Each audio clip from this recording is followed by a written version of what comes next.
नमस्कार दोस्तों, मरवन classes YouTube channel पर आपका हार्दिक स्वागत एंड अभिनंदन। आज हम इतिहास का ही भाग लेते हैं, हूणों का आक्रमण। भारत में हूणों का आक्रमण।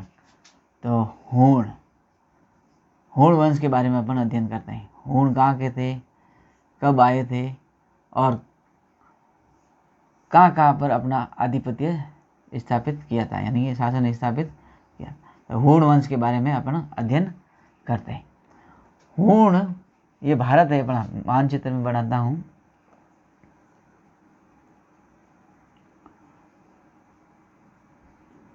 ये मानचित्र भारत का मानचित्र है।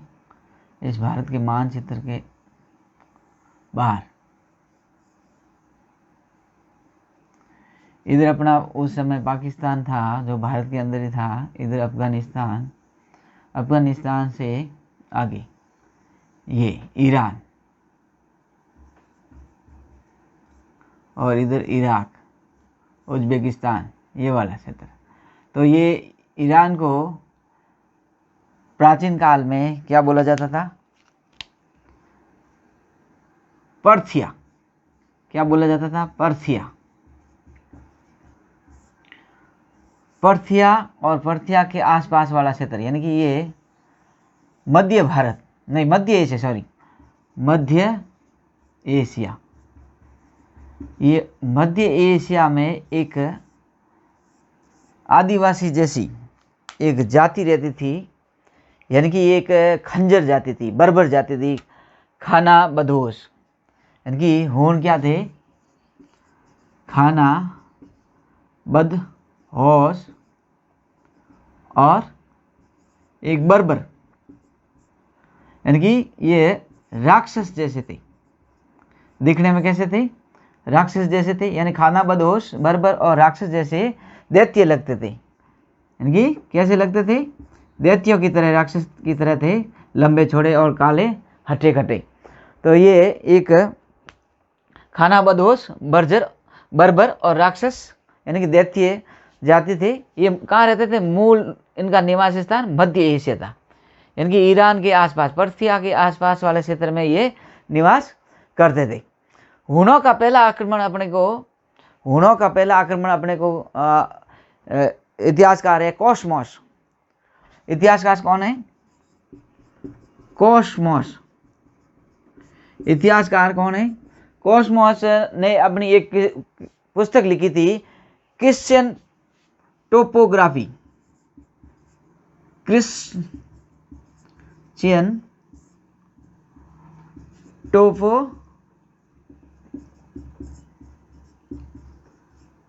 टोपोग्राफी में ये पुस्तक है किसकी? कोसमोस। इतिहासकार कौन था? कोसमोस। कोसमोस की पुस्तक है क्रिश्चियन टोपोग्राफी। क्रिश्चियन टोपोग्राफी ने कहा कि हूणों के आक्रमण के बारे में जानकारी अपने को मिलती है। तो ये भी अपना एक स्रोत है कि हूणों के बारे में जानकारी कौन देता है? कोसमोस। और उनकी पुस्तक का नाम है क्रिश्चियन टोपोग्राफी। ये काफ़ी बार परीक्षा में सवाल आ चुका है। और उसके बाद यह भारत में 558 ईस्वी में जब गुप्त वंश के शासक था स्कंदगुप्त, 458 ईस्वी में स्कंदगुप्त गुप्त वंश का शासक होता है। किस वंश का था ये? गुप्त वंश। तो 458 ईस्वी में पहली बार क्या करेंगे? ये पश्चिमोत्तर सीमा पर, यानी कि पंजाब और इधर वाला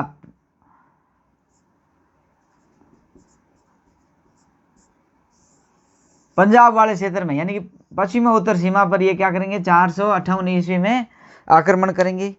और इस आक्रमण का क्या करता है? इस आक्रमण से क्या होता है कि ये स्कंदगुप्त के हाथों क्या हो जाते हैं? हूण हार जाते हैं। फिर इधर गुजरात वाले क्षेत्र में भी आक्रमण करेंगे। यहाँ पर भी स्कंदगुप्त क्या करेगा? हरा देगा। तो इसका ये पराजय बार बार उनकी क्या होती रहती थी? पराजय होती रहती थी। और जब स्कंदगुप्त की क्या हो जाती है? मृत्यु हो जाती थी। क्या होगी? मृत्यु हो गई। मृत्यु होने के बाद क्या होता था कि उनका हुणों का एक शासक था तोरमान। हुणों का एक शासक था तोरमान। हुणों का शासक था तोरमान। तोरमान ने भारत में आक्रमण किया। एक शक्तिशाली शासक था, उसने क्या किया, भारत पर आक्रमण किया। पंजाब, उसने पंजाब को जीता, सिंध को जीता, फिर राजपूताना पर आक्रमण किया और गंगा घाटी तक, यानी कि गंगा नदी तक, मुहाने तक चले गए, यानी कि ये मालवा तक अपना साम्राज्य स्थापित कर दिया था। किसने किया था? तोरमान ने। और इस साम्राज्य के उपलक्ष्य में उन्होंने एक पदवी धारण की थी, महाराजा धीराज। यानी कि इस आक्रमण में स्कंदगुप्त की मृत्यु के बाद तोरमान आक्रमण करता है और तोरमान ये पंजाब को जीतता है। पंजाब के बाद सिंध, राजपूताना, मालवा तक चला जाता है। तो वहां जाने के उपलक्ष्य में इसने एक पदवी धारण की, यानी कि उपाधि धारण की, पदवी धारण की। उस पदवी का नाम है महाराजा धीराज। महाराजा धीराज की पदवी क्या की? उसने धारण की थी। उसके बाद क्या करता है, ये गंगा घाटी तक ये आक्रमण करता हुआ मालवा तक पहुंच जाता है। और तोरमान के एक लेक है, यानी कि एरण तक, ये एरण में एक लेक है, एरण में अभिलेख। एरण का अभिलेख ये किसका है? तोरमान का है। एरण का अभिलेख में क्या लिखवाता है? तोरमान का अभिलेख में इस मध्य भारत तक के पहुंचने की जानकारी अपने को तोरण के अभिलेख, एरण के अभिलेख से मिलती है। किसका? तोरमान का है। उसके बाद क्या करता है वो, वहां से हो जाता है क्या, गुप्त साम्राज्य तो समाप्त हो जाता है। भारत के गुप्त साम्राज्य समाप्त होने के बाद भारत में अनेक छोटे छोटे राज्यों में राजा अपना शासन स्थापित कर देते हैं। और उसने क्या किया कि अपना शासन ऐसे स्थापित किया, उसी तुम्हार उत्तर भारत में और दक्षिण भारत में भी कई छोटे छोटे राजा अपने शासन स्थापित करने लगे। और धन्य विष्णु ने उनके शासनकाल में उनका सामंत था, यानी कि उसका धन्य विष्णु एक सामंत हुआ करता था। किसका? तोरमान का। जैन ग्रंथ है तोरमान के बारे में और जानकारी मिलती है अपने को। जैन ग्रंथ है कुवलयमाला। जैन ग्रंथ कौन सा है? ये तोरमान के बारे में जानकारी देते हैं। जैन ग्रंथ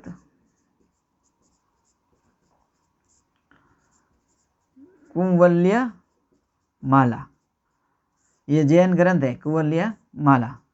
कुवलयमाला में भी तोरमान के बारे में जानकारी अपने को मिलती है। और ये अपनी राजधानी, यानी तोरमान अपनी राजधानी कहाँ बनेगा? चिनाब नदी के तट पर, यानी चंद्रभागा और चिनाब नदी है इधर। ये चिनाब नदी इधर पाकिस्तान में जाती है। तो चंद्रभागा और चिनाब नदी के ये पंजाब वाला क्षेत्र में अपनी क्या बनाएगा?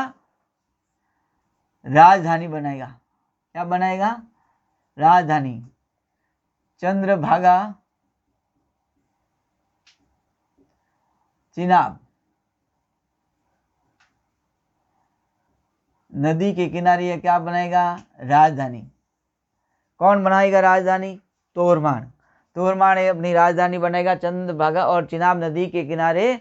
और उसका नदी का, यानी कि ये तट पर स्थित थी, उस राजधानी का नाम रखा इसने, क्या नाम रखा? पवैया। राजधानी क्या रखा? पवैया। तो इस चिनाब नदी के किनारे पर ये स्थापित करता है राजधानी। राजधानी का नाम रखा पवैया। और तोरमान के नेतृत्व में और हुणों ने खूब सारा भारत में आक्रमण किया और ये मालवा तक पहुंच गया। और इधर वाले क्षेत्र में, ये पाकिस्तान में अभी वर्तमान में ये पवैया और सयाल, यानी कि सयालकोट, देखो शाकल का प्राचीन नाम क्या था? सयाल।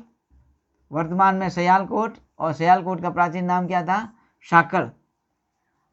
पवैया, यानी कि अपना राज्य स्थापित करेगा ये सारा। पवैया में शाकल में, और ये आपको पता है पंजाब, सिंध, राजपूताना और मालवा तक अपना आधिपत्य स्थापित कर देता है। उसके बाद वो उसकी मृत्यु नहीं होती है, तोरमान की मृत्यु नहीं होती है, उसके पहले ही उसका पुत्र होता है। तो उस पुत्र होता है मिहिरकुल। ये मिहिरकुल होता है। तो तोरमान ने अपना मृत्यु न होने के पहले, यानी उसकी मृत्यु नहीं होती उससे पहले ही 510 ईस्वी में, कब 510 ईस्वी में अपने पुत्र मिहिरकुल, तोरमान का पुत्र होता है मिहिरकुल को क्या बनाएगा, शासक घोषित करता है। यानी कि मिहिरकुल अपना राजगद्दी पर कब बैठता है, सिंहासन पर कब बैठता है, 510 ईस्वी में अपना क्या करता है, सिंहासन पर बैठता है।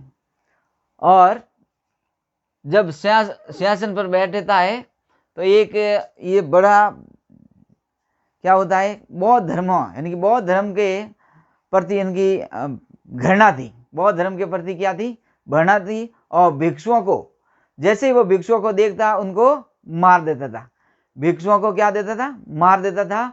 और उन्होंने, मिहिरकुल ने अनेक मठों को और स्तूपों को क्या कर दिया, बौद्ध धर्म के मठों को और स्तूपों को नष्ट करवा दिया था। और बौद्ध धर्म का वो क्या था, कट्टर विरोधी था। इसके उपलक्ष्य में उसने क्या किया, मिहिरकुल ने एक बड़ा अत्याचारी और क्रूर बताया। किसने बताया था, वैनसांग ने। वैनसांग ने क्या बताया था, मिहिरकुल एक बड़ा क्रूर और अत्याचारी था। और वैनसांग के अनुसार मिहिरकुल की राजधानी शाकल थी। यानी कि वैनसांग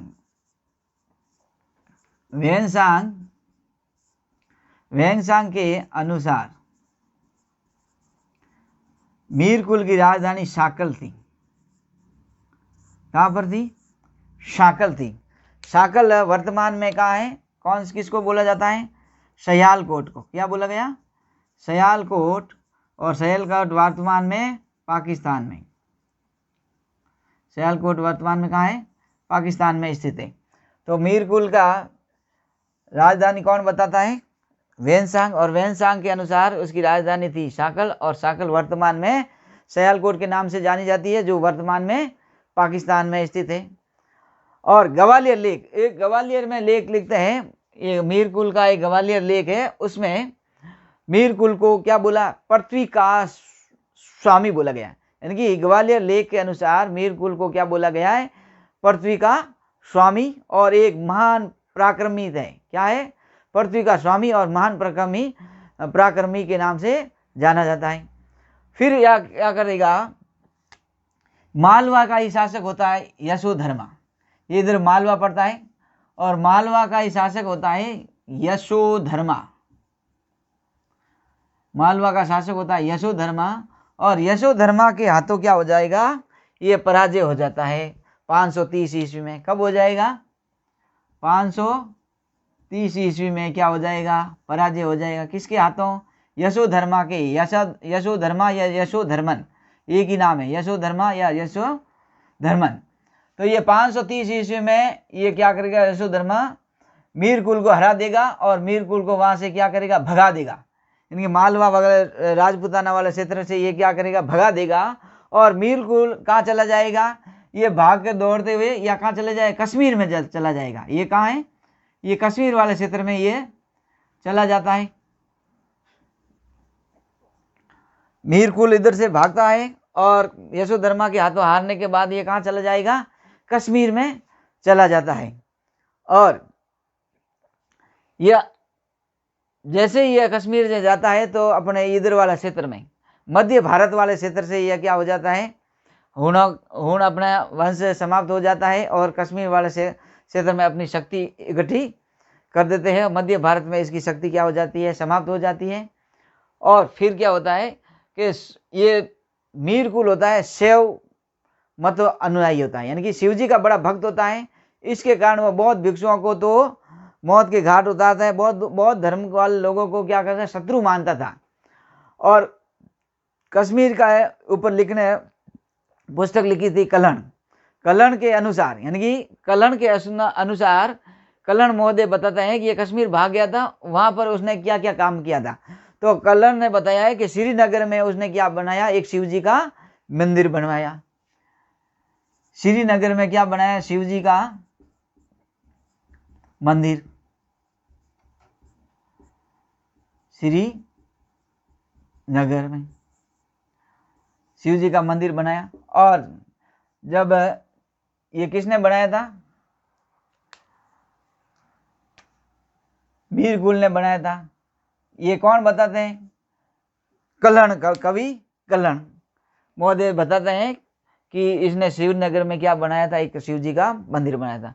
मीरकुल की मृत्यु के बाद क्या होता है, हूण वंश के शासक बहुत कमजोर होते हैं, वो इसी के मीरकुल की समाप्ति के बाद, मृत्यु के बाद हूण वंश का भी क्या हो जाता है, समाप्त हो जाता है और हूणों की शक्ति समाप्त हो जाती है। तो इस प्रकार अपन हूण वंश के बारे में पढ़ा। हूण वंश के बारे में जो मुख्य शासक थे हूणों के, तोरमान, और तोरमान का पुत्र होता है मीरकुल। तो इन दोनों के बारे में ही अपने अध्ययन किया, जो इम्पोर्टेंट पर्सन थे अपने हूण वंश के बारे में।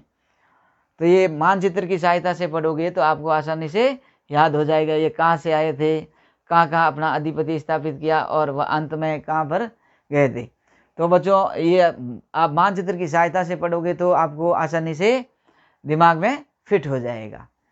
तो एक बार फिर मैं आपको ये हूण वंश के बारे में अध्ययन कराया, जो मुख्य बिंदु थे।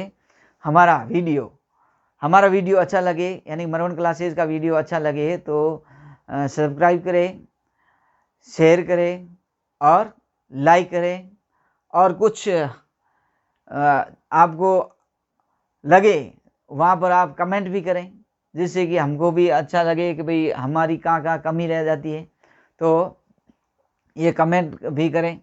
तो एक बार मैं आपको पुनः याद दिला दूं कि मरवन क्लासेस का यूट्यूब चैनल में आपको कमेंट करें, शेयर करें, सब्सक्राइब करें और ज़्यादा से ज़्यादा पूरा वीडियो देखें, जिससे कि आपको ये पूरे वंशों के बारे में अपने को जानकारी मिल सकती है। तो सभी का एक बार पुनः धन्यवाद।